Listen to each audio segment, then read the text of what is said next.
Supreme court వారు SC ST వర్గీకరణ ఇచ్చిన తీరుపై ఆంధ్రప్రదేశ్ ప్రభుత్వం ఏకసభ్య కమిషన్ ఏర్పాటు చేసిన నేపథ్యంలో విశాఖ జిల్లా కలెక్టరేట్ కార్యాలయం మా అభిప్రాయం తెలియజేసి వినతిపత్రం అందజేస్తామని విశాఖ భీమసేన వ్యవస్థాపక అధ్యక్షుడు రవి సిద్ధార్థ ద్వారా మీడియాకు తెలిపారు. ఈ సందర్భంగా విశాఖ జిల్లా కలెక్టరేట్లో ఏర్పాటు చేసిన కమిషన్ వినతిపత్రం అందజేసి అనంతరం ఆయన మీడియాతో మాట్లాడారు. భారతదేశంలో చిన్న కులాల మధ్య విభేదాలు ఉంటాయని, ఆధిపత్య కులాల మధ్య ఐక్యత ఉంటుందని, చిన్న కులాలు వాళ్ళు కొట్టుకుంటున్నారని అన్నారు. భారత రాజ్యాంగం అమల్లోకి వచ్చినప్పటి నుంచి కూడా కులాల ఐక్యత పెరిగిందని, మరలా ఎస్సీ కులాల వర్గీకరణ విషయంలో 2024-25 సంవత్సరంలో కులగణన చేపట్టాలని అన్నారు. ఎవరైతే రిజర్వేషన్లకు దూరంగా ఉన్నారో వాళ్ళకి ప్రత్యేక ప్యాకేజీ ప్రభుత్వం ఇవ్వాలని కోరారు. పెంచినటువంటి రిజర్వేషన్ శాతాన్ని 41 కులాల వారికి అందజేయాలని ఈ సందర్భంగా ఆయన అన్నారు. భీమసేన ప్రధానమైన డిమాండ్లు జిల్లా రవి సిద్ధార్థ వ్యవస్థాపక అధ్యక్షులు భీమసేన. భారతదేశంలో అంతర్గత కులాలు, చిన్న కులాలు, దిగువ కులాల మధ్య ఎప్పుడు కూడా విభేదం ఉండడమే ఈ దేశం యొక్క స్ట్రాటజీ.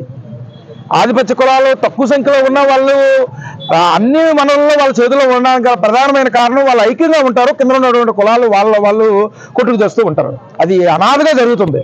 అదే భారత రాజ్యాంగం వచ్చిన తర్వాత ఈ దేశంలో ఉన్నటువంటి దిగువ కులాలందరూ ఎస్సీ ఎస్టీ బీసీ మైనారిటీ పేరు మీద ఐక్యంగా ముందుకు సాగే ఈ క్రమంలో వాళ్ళ అభివృద్ధి పదం కనిపిస్తున్నటువంటి ఈ సమయాల్లో గత 30 సంవత్సరాలుగా ఉమ్మడి ఆంధ్రప్రదేశ్లో మళ్ళీ కింద ఉన్నటువంటి ఎస్సీ కులాల మధ్య వర్గీకరణ, ఎస్సీ కులాల మధ్య వర్గీకరణ అనేటువంటి నినాదంతో ఒక కమ్యూనిటీ రావడం, అది మళ్ళీ వాళ్ళ అనైక్యతకి దారితీసింది.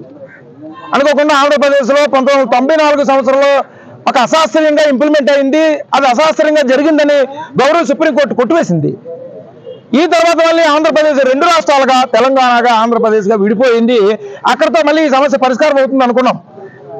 మళ్ళీ మొదలుకొచ్చింది గౌరవ సుప్రీంకోర్టు. ఏమంటే పార్లమెంటు ఏదైనా కులాన్ని చేర్చుకోవడం కానీ తీసేయడం కానీ చేయొచ్చు, కానీ రాష్ట్రాలు వాటి అభిష్టం మేరకు ఆ కులాల మధ్య సరైనటువంటి అభివృద్ధి లేకపోతే ఉపవర్గీకరణ చేసుకోవచ్చు అని సుప్రీంకోర్టు చెప్పింది.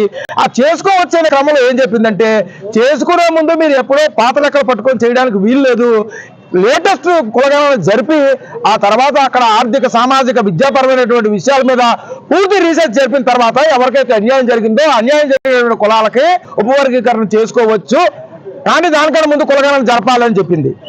దానికి అనుగుణంగా తెలంగాణ ప్రభుత్వం కులగణన చేపట్టింది.